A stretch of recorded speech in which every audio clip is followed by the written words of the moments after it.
মা মরলে মা পাওয়া যায়, বাপ মরলে বাপ পাওয়া যায়, বউ মরলে বউ পাওয়া যায় না। মুরব্বী চাষা কয়, এই বেদব, তোর মা বাপ মরার পরে ফাইলে কেমনে আর বউ ফাইলে না কেমনে, এটা বুঝাই দে, তোর গানের ব্যাখ্যাটা দে।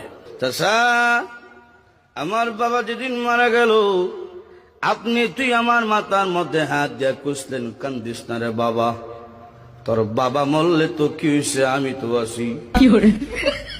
আরো কিছুদিন পরে আমার মা মারা গেল। মা মারা যাওয়ার পরে এলাকার বৃদ্ধ বৃদ্ধ মহিলা আয়া কইল, কান্দিস না রে, সব একদিন মরতে হইব, কান্দিস না, তোর মা মরলে কি হয়েছে, আমরা তো আছি রে বাবা। আরো কিছুদিন পরে আমার বউ মারা গেল। বউ মারা যাওয়ার পরে এলাকার কোনো বেচ্চাইয়া হইল না, কান্দিস না, আমরা তোর লাগে আছি।